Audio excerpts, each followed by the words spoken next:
Jaliyada Somaliland ee ku dhaqan magaalada Jidda ee dalkani Sacuudiga ayaa si miisaan leh u taageeray heshiiska Jamhuuriyadda Somaliland iyo dawladda Isutaga Imaaraadka Carabta ee ku saabsan bayska militariga magaalada Berbera.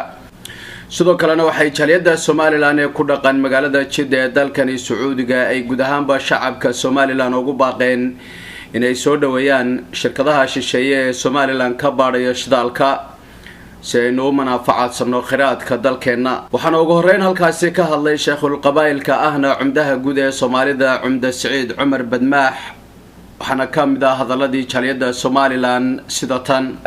halkan waxaan ka salaamayaa shacabka Somaliland meel walba adduunka joogaan iyo saddexda xusbiye Somaliland.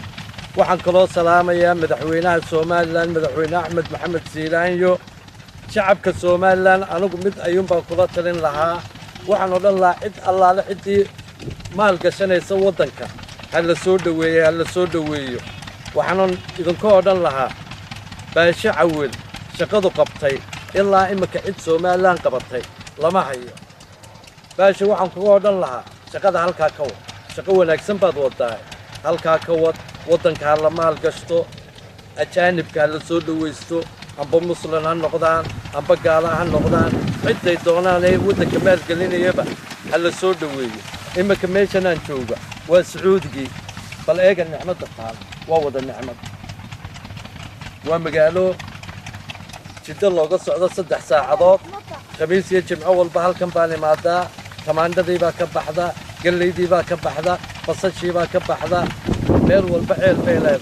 shacabka Somaliland waxaan ku odhan lahaa ceelasha ha la badso, waddanku qani buu noqonayaa. waanaynu sugaynaa bayskaasi waa wax wanaagsan, faa'iido ayuu leeyahay waddanka, amba amni ahaan ha noqoto amba shaqaalo oo shacabka Somaliland shaqooyin badan baa laga helayaa. waa bays aad iyo aad u wanaagsan. waydin ogtihiin Somaliland shacabkeedu waa wada sunni. dawladaha khaliijkuna dee waa sunni, ha la soo dhaweeyo, in la soo dhaweeyo weeye bayska. aadna waydin mahadsantihiin damaasiinta Somalilandna waxaan ka odhan lahaa waa bal sidaa uu baashe cawil yahay sidiisoo kale noqdo, bal wuxuun keenoo sidiisa noqda, dadaalana aad iyo aad waxaan ugu mahad celinayaa baashe siduu waddanka ugu shaqeeyey. waxyaaluhu qabtayna dee waxa weeye waxyaalaha aan weligeed la ilaaweyn ugu faraxsanahay markaan milicsanay madaxweynihii furaya meelihii wax laga qaban lahaa iyo ceelashii baatroolka iyo wixii ilaahay gaarka ilaahay inoo siiyey hibada ahaa, isagoo oo madaxweynihii ku dhiiraday oo dul taagan oo furaya. aad baan ugu faraxnay jaaliyad ahaan. qof kasta oo wanaagga jecelina wuu ku farxaya. wardaaya haynaga laadinee daaya, ilaahay baa inoo keenay ku xamdiya. waxaan aaminsanahay inuu arrinkaasi yahay furihii horumarka. DP World waxaa ka mudan saldhigga militariga ka mudan, waayo saldhigga militarigu waa ammaankii, waa ammaan. haddii ammaan la helo adduunyada oo dhan baa ku imanaysa. maqshari iyo maqrib baa laga imanaya. cid waliba meesha ay ku aaminayso adduunkeeda ayay imanaysaa. waa aaminkii laynagu aaminayay waxa weeye saldhigga militarigu. ciidamada cirka, dhulka, badda waxaynu ka helaynaa faa'iido badan iyo dhismo badan iyo horumar badan iyo aqoon badan baynu ka helaynaa. waa guul baa qabaa.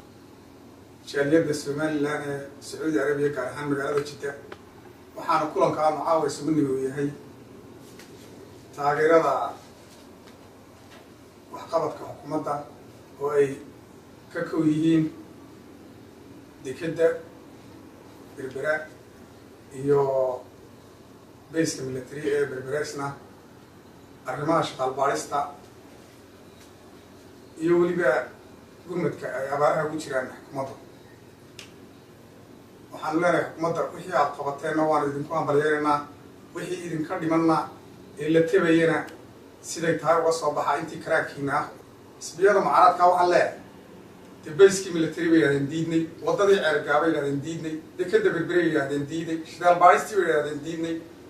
haddii la yidhahdo roobdoon hala tukado inuu si nimaadana waxay odhanayaan waa diidaynaa mala waa cambaaraynaya iyada lafteeda marka waxaanu leenahay wixii waxqabadka dalka ah ee dalka dani ugu jirta meelaha looga soo wada jeesto aniga oo ku hadlaya afkan qurba joogta khaasatan jaaliyadda Sacuudi Arabiya joogta ee Somaliland waxaan aad iyo aad u taageersanayo oo aan u hambalyeynaya mashaariicda dawladdan iminka talada inoo haysa ay ku dhaqaaqday ee wax ku oolka ah ee dalka wax u qabanaysa ee dalka yacni uu ka faa'iidaysanayo haddii ay tahay dekadda haddii ay tahay saldhiggan military haddii ay tahay batroolkan la baadhayo intaba aad iyo aad baan ugu hambalyeynaynaa dawladda oo aan ku taageersan oo ku garab taagan magacaygu waa Saciid Kamale Diiriye haddaba waxaan u sheegayaa qolada le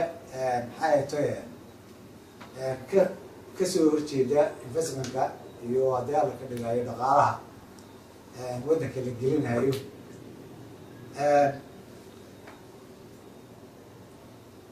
Djibouti baa dhul noogu dhow kale ah Djibouti baa dhulka noogu dhow dawladaha waa majaarana walaaladiina maantana adduunka la tartamaya waxaasina waxa weeyaan inta baysi ay halkaas maxay tahay ay ka ijaareen